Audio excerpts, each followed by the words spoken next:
you have people like these friends who have balls, who are true men, alpha men, you should applaud them. Une fois n'est pas coutume, les amis, je vous l'ai dit souvent quand j'écoute certains élus en France, de la France insoumise, je dis voilà des gens. Du moins, ils ne sont pas au pouvoir. Ils ont la liberté de dire les choses qu'ils veulent dire. De l'autre côté, les gens sont en train de faire du politiquement correct. L'Israël malmène, torture le peuple palestinien depuis plus de 5 décennies. Et les gens applaudissent. Quand il y a la barbarie de Benjamin Netanyahu, les amis, je répète encore, et tout le monde doit répéter, Benjamin Netanyahu, c'est le problème.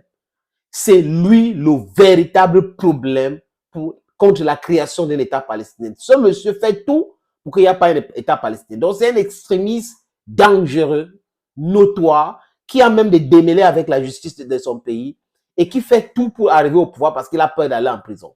Je suis sûr qu'après les événements du 7 là, qui a engendré cette barbarie de l'armée israélienne sur Gaza, on va le juger, il va devoir dégager pour que on crée véritablement l'État palestinien. Pas les beaux discours. Vous ne pouvez pas prétendre que vous êtes en train de combattre les Palestiniens alors que vous les refusez le droit de vivre. Vous les mettez en prison et vous pensez qu'ils devraient rester là-bas pour accepter tout cela. On les envoie les crumbs, n'est-ce pas? Le reste des nourritures qu'on a fini de manger, on jette là à travers les barrières et tout ça qu'on a construit. Et ils vont manger, ça va, business as usual, c'est bon, vraiment, de temps en temps, on peut permettre qu'ils aient la lumière, on peut demander aux gens de venir en aide, on peut les donner de temps en temps des permis de travail, quelques-uns peuvent traverser pour aller travailler. Non, soyons un peu sérieux. Ce que le peuple de Gaza veut, le peuple palestinien veut, c'est la création de leur État, pour gérer les biens comme il veut. Le peuple du Palestine n'a pas besoin des aides qui viennent de chez tout le monde. Ce peuple peut s'auto-gérer, peut vraiment se contenter de ce qu'il a pour pouvoir vivre dignement. Et cette dignité-là, c'est de ça qu'il est question, les amis. Un député français, Jean-Paul Lecoq, il a parlé, il parle fort comme un député en Islande et certains aux États-Unis aujourd'hui qui commencent à parler fort. Il a parlé fort et devant un haut gradé de l'armée israélienne qui était en comité avec les députés français, sénateurs et députés. Ce sont des députés, les amis. Il lui a dit la vérité en face sur la barbarie, sur la torture, sur le terrorisme d'État que Benjamin Netanyahu est en train de pratiquer avec son ministre de la Défense qui a traité les Palestiniens des animaux humains. Il a dit ça clairement devant lui. Il a parlé de la propagande israélienne. Et c'est comme ça. Le porte-parole de l'armée israélienne concernant l'hôpital qui a été bombardé à Gaza, l'hôpital baptiste, les chrétiens, avait déjà tweeté que ils ont bombardé les caches d'armes dans cet hôpital. Et le tweet, malheureusement, est là. Les gens ont capturé. Et après, il a allé effacer. Après, ils ont changé de narrative. Le porte-parole de l'armée israélienne avait demandé d'évacuer les hôpitaux. Donc, les gens qui sont malades, il faut les enlever dans les hôpitaux parce qu'on va... Quand vous demandez aux gens de quitter les hôpitaux, c'est pour faire quoi? Parce que vous voulez frapper les hôpitaux. Les lieux de culte sont frappés. Donc, voilà des crimes qui ont été répertoriés. Et Antonio Guterres a parlé. On a donné un rapport à un ambassadeur israélien. Il a déchiré. On appelle à la démission d'Antonio Guterres, qui n'est pas un ami du peuple africain, mais qui est sous pression parce qu'il voit que ça saute à l'œil. C'est 2 poids, 2 mesures de ce qui se passe en Ukraine, les accusations contre la Russie et les applaudissements que certains dirigeants font de façon honteuse, les amis. Je vous suggère de regarder, les amis, écoutez aussi attentivement Jean-Paul Lecoq qui parlait à un officier de l'armée israélienne au Parlement en comité en France. Jean-Paul Lecoq. Merci Madame la Présidente.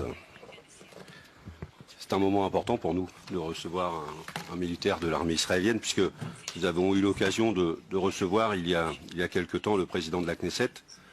Et à ce moment-là, c'était la politique d'Israël qui était jugée quelque part, ou qui était critiquée, qui était abordée. À cette occasion-là, on a eu l'occasion de, et je reprends vos mots, puisque en fait je les partage, vos derniers mots. Vous avez dit l'utilisation de la terreur pour atteindre un objectif, ça s'appelle du terrorisme. C'est exactement ce que j'ai dit au président de la Knesset.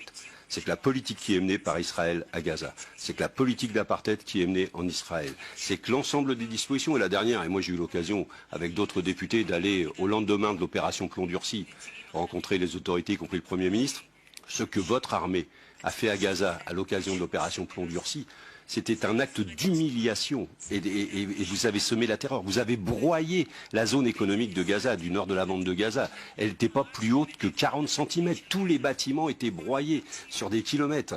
Et ça, c'est pas un acte militaire. C'est bien un acte d'humiliation, c'est bien un acte de terrorisme. Et votre pays mène une politique terroriste. Et donc, on a des terroristes en face de terroristes, si vous voulez. Vous êtes venus nous faire, avec les images à l'appui, et les Français qui vont suivre cette commission n'ont pas vu les images. Mais des images de propagande, vos images de propagande que vous distillez peut-être en Israël pour convaincre les Israéliens de financer votre armée, de financer vos actes. Moi, au moment où je vous écoutais, j'ai aussi une pensée pour Salah Hamouri. Parfois, dans les relations diplomatiques, on fait des actes. Quand la Chine a accueilli le président Macron, elle a fait un acte pour libérer un Français qui était en prison, et de manière à ce qu'on puisse avoir des relations, parce qu'il y avait un doute sur sa condamnation, etc. Et aujourd'hui, vous ne faites pas d'acte. C'est-à-dire Salah Hamouri, il en a repris pour 6 mois. On ne sait toujours pas pourquoi. Vous vous prétendez une démocratie, mais vous enfermez les gens sans les juger. Et vous, peut-être que quand on vous pose des questions embarrassantes, je l'ai vu tout à l'heure, sur la question de l'Iran, sur la question de la bombe atomique, vous dites, moi, je ne suis pas là pour faire de la politique. Vous faites de la politique depuis le premier mot que vous avez cité. Et vous ne répondez pas aux questions qui vous embarrassent. Alors, c'est vrai que vous êtes le bras armé de ces terroristes, de ce terrorisme d'État. Et donc, c'est compliqué pour vous de venir nous expliquer. Et je pensais que vous alliez faire ça. Heureusement, vous avez eu la dignité de ne pas venir nous expliquer pourquoi vous avez tiré sur des petits garçons ou sur des petites filles, pourquoi vous avez utilisé des armes qui font des dégâts dans les chairs des personnes, pourquoi vous avez agi de cette manière. Vous prétendez défendre une frontière. La frontière, votre État ne l'a pas reconnue. Il n'y a pas de frontière. Et la ligne de Gaza, c'est une ligne d'armistice, mais qui n'est pas, que vous ne considérez pas, vous, votre État, comme une frontière. Et donc, vous ne défendez pas une frontière. Ensuite, la légitime défense s'entend d'État à État. C'est-à-dire, est-ce que vous avez eu en face de vous une armée qui justifiait la légitime défense de l'armée d'Israël au regard justement de la réglementation internationale. C'était pas le cas. Et vous avez bien vu qu'en face de vous, vous aviez des jeteurs de cailloux, peut-être vous avez des gens qui faisaient voler des cerfs-volants, peut-être vous avez des pneus brûlés, vous appelez ça la terreur. Moi, quand je manifeste sur le port du Havre, parfois les dockers font brûler des pneus et ça fait la même fumée et c'est un acte de résistance. Aujourd'hui, les Palestiniens ont droit à cette résistance. La résolution des Nations Unies les autorise à ce retour. Les autorise, je termine Madame la Présidente, à retrouver leurs terres. Aujourd'hui, la question qui est posée, c'est le chemin pour la paix, c'est entendre ce peuple palestinien qui ne peut pas rester cantonné dans le ghetto de Gaza. Vous devez les sortir, ils doivent pouvoir retrouver leurs terres, et c'est ça l'enjeu. Vous ne pouvez pas utiliser cette situation du ghetto de Gaza pour expérimenter à une prison à ciel ouvert, comme a dit la présidente, le comportement, la dignité d'un comportement humain. Tout être humain aurait envie de sortir de ce ghetto. Et tout être humain aura envie d'aller couper la clôture qui les sépare de leur terre. Merci beaucoup, monsieur. Ah oui, c'est ça. Il faut souvent dire la vérité aux gens. Si vous aimez quelqu'un, vraiment si vous aimez quelqu'un, je répète encore les amis, il faut lui dire la vérité. Ceux qui ne disent pas la vérité aux gens qui prétendent aimer, ce sont des hypocrites et ce sont des méchants. Oui, vous ne pouvez pas prétendre aimer quelqu'un et en même temps, vous êtes incapable de dire la vérité à cette personne. L'Israël doit savoir que ce n'est pas parce que des gens les soutiennent ou les Israéliens, et parce que moi, j'ai fait l'effort de distinguer entre le peuple israélien. Je ne suis pas comme ces extrémistes israéliens qui disent que le peuple palestinien tout entier est responsable. Le peuple israélien n'est pas responsable de cette politique belliqueuse pratiquée par Benjamin Netanyahu, par ces extrémistes, ces extrémistes d'extrême droite qui sont là, qui veulent en découdre avec tout le monde. Non, non. Le peuple israélien, c'est des juifs noirs, des juifs blancs, des arabes qui sont expulsés, qui sont menacés tous les jours, et des chrétiens. Voilà le peuple israélien. Netanyahu n'est pas le peuple israélien. Il mène une politique qui intéresse uniquement lui, son entourage extrémiste. Il met en danger toute une région, il met en difficulté les gens et les vies humaines pour lui ne comptent pas. S'il peut tout faire pour rester au pouvoir, le reste, c'est pas important. On peut larguer des tonnes et des tonnes de TNT, les amis. Monsieur Jean-Paul Lecoq est vraiment digne. Il dit des choses clairement parce que cette indignation ne doit pas être sélective. Si on a condamné les actes de Hamas, qui est un groupe qui est en train de se battre pour que les Palestiniens aient leur État, ils ont même gagné les élections, on a refusé de les laisser gérer. C'est clair. C'est clair qu'on doit condamner avec véhémence les agissements de l'armée israélienne, les crimes de guerre de l'armée israélienne. N'est pas condamner cela, faites de nous les coupables. Oui, collectivement. Parce que si on condamne uniquement les crimes qui viennent d'un côté et de l'autre côté, on ne condamne pas, ça veut dire que les villes ne valent pas. Les êtres humains sont égaux. La Charte des Nations Unies sur les droits de l'homme dit ça clairement. Comprendre, oui, que Mme Roosevelt a présenté en 1747. Nous sommes tous égaux. Donc, si vous êtes en train de malmener un peuple et que ce peuple réplique, on ne peut pas les traiter des terreaux.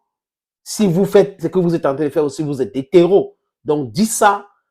Si vous êtes fâché ou pas, c'est pas ça le problème. Le plus important, c'est de vous mettre ensemble, discuter et accepter la création d'un État palestinien.